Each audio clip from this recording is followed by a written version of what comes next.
How to teach your loved ones to conquer fear and build never-ending self-confidence. In this episode, we are addressing the 12th principle out of 12 that addresses the question how to prepare your children for the future.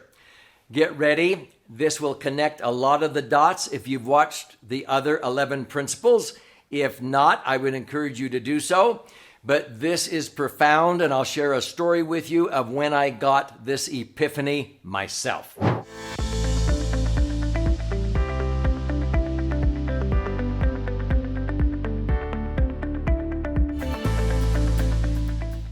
So my name's Doug Andrew, and I've been helping many thousands of clients, people, audiences for 48 years now to understand how to optimize their assets. And I'm not just talking about the financial assets, even though I've been a financial strategist and retirement planning specialist now for all of those 48 years. But what makes my practice unique is I focus on the 3 dimensions of authentic wealth. And if you have not heard me talk about this, the financial dimension is just one of them.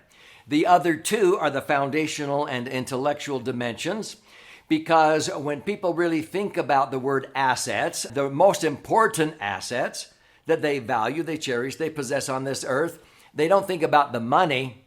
They're talking about their family, their relationships, their health, their beliefs, their faith, their wisdom, their education, their experiences, their reputation, and so forth.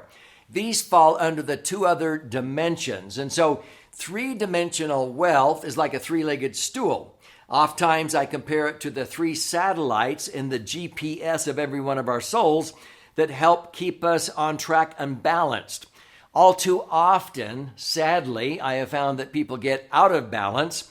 And so I need to take the wobble out of their life because maybe they're just balancing on the money, or maybe just their physique. And they go bankrupt in the other areas of their life. And many people accumulate their wealth at the expense of their health. And later in life, they're spending all their wealth trying to regain their health. That's really silly. Or maybe they accumulated their wealth at the expense of relationships with their spouse, their kids, their grandkids, or their God. And they're wondering what was that for at the end of the day. Now, the reason why I created these 12 principles that will help you prepare your children for a brighter future is because I've met with thousands of clients, many of them super mega successful, multimillionaires and billionaires. And all too often, what they thought they were doing to help their children actually hindered their children. And many of them invested hundreds of thousands, even millions of dollars, sending their children to colleges and universities.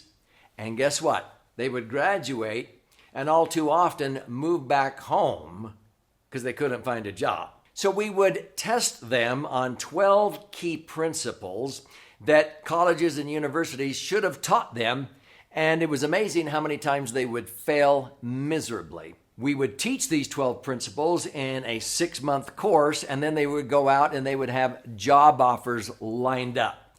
And so we began to think, and I say we, this was inspired also by Richard Rossi, a friend of mine in the Genius Network and strategic coach. And we went, why is this happening? Well, it's unfortunate that the colleges and universities, for whatever reasons, are not effectively teaching these 12 principles. So as we proceed through this is the 12th principle on this sheet of paper that you can download on the website at the end of this. This is how to prepare your children for the future. I have 6 principles on this side and 6 more on this side. Now, what I have pictured on the screen up here is the first 6 over here, and I have an episode on this very channel that addresses each one of these. We have an episode on every one of these 6, and now I'm on number 12. And so I would encourage you to be sure and watch the other episodes if you haven't done so already. But here we go. I'm going to talk about this concept that we all need to learn, but all too often people do not learn it until they're 50 or 60 years old. Some people never learn it. How sad is that? The sooner you teach this to your children, the more empowered they will be to deal with life. Here we go. So let me go back a few years to an experience that my wife and I had with some of our business colleagues up in La Conner, Washington. Now, La Conner, Washington is about an hour north of Seattle in the Puget Sound in the Skagit Valley, where they have the Tulip Festival. And it's a quaint little town where Mr. George Pransky and his wife Linda have a very special practice. They have this little Victorian home there with Chihuly glass in the skylight.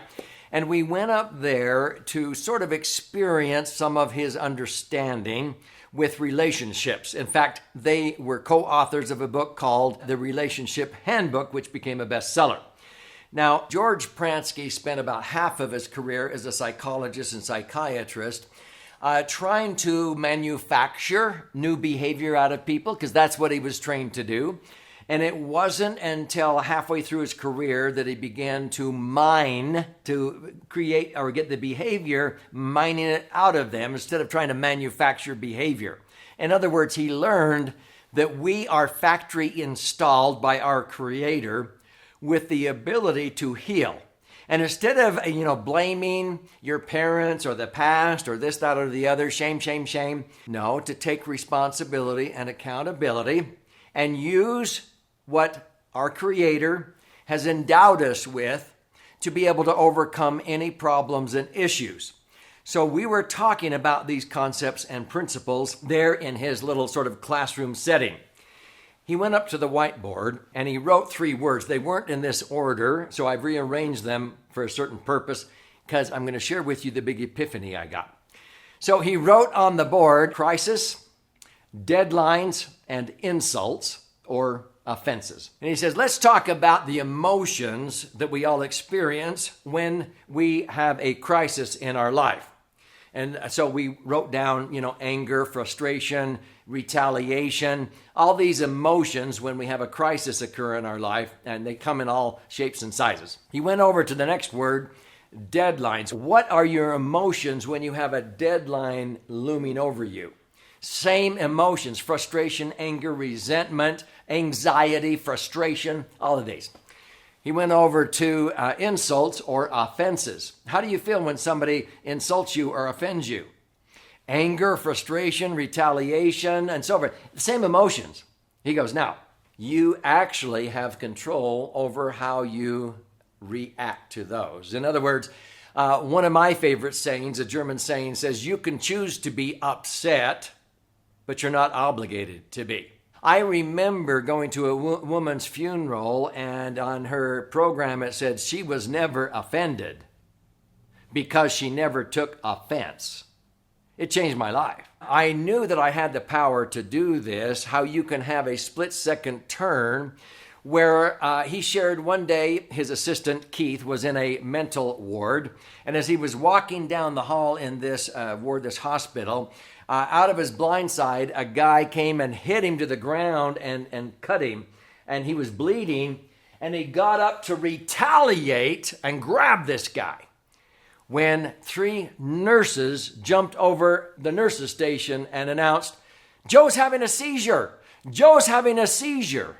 And he went instantly from retaliation and revenge and anger to compassion and assistance and uplift. Instantly. Why? Because it changed in his mind right when he realized what happened. It wasn't really meant to be. So this is just an example. It's the same type of a concept when we were raising our children, and my sweet wife would be reading the riot act to one of our children for not cleaning their room and hanging up their clothes and so forth. And if you go down to school one more day without hanging up your clothes and making your bed and tidying your room, I'm going to march down there and blah, blah. And all of a sudden the phone would ring, and it would be one of the neighbors, and my wife would go, hello? Oh, fine. And the kids would go, that wasn't the woman she was a second ago. So what is it that allows you to change your mind instantly? See? Now, George was teaching that we have the power within us to change our mind or how we react to anything. As I began to listen and understand how to handle crisis, deadlines, and insults, it wasn't in that order, but I rearranged it. I turned to my wife, Sherry, and I went, honey, I get it. I have been studying the good book for years, the Bible. And how many times have I read these three words together? Exercise faith, hope, and charity. I go, how do you deal with crisis? You exercise faith. See, usually when you have a crisis in life, you have fear. Fear and faith cannot occupy the human heart simultaneously. Whenever I have a feeling of fear, it's a signal to me I'm not exercising faith. Now, faith without works is dead.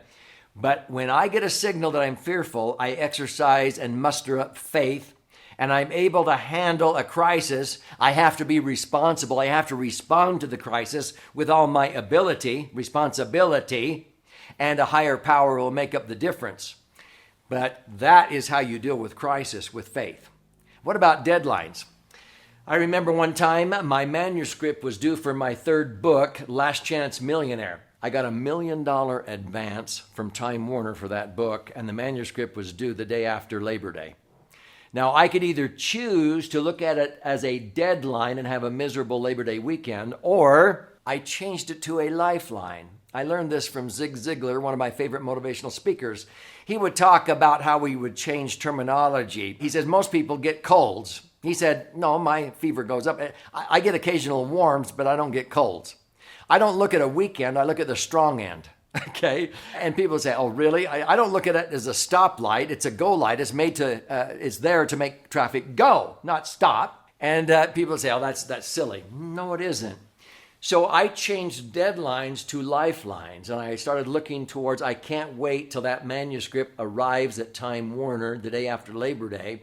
And with the formula and with all of the things that we've done to get our ducks lined up in a row, we are confident it's going to be a New York Times and Wall Street Journal #1 bestseller. As we got that vivid vision, it became a New York Times and Wall Street Journal #1 bestseller the second week it was released. Now, I simply dealt with deadlines as a lifeline with what? Hope. Faith, hope. Faith conquers crisis. Hope is how you deal with deadlines and you turn them into lifelines. Now, what about offenses and insults? I have learned that probably 90% of the time, people didn't mean to offend. I chose to take offense. And so when the program for this woman said she was never offended because she never took offense, I thought, whoa.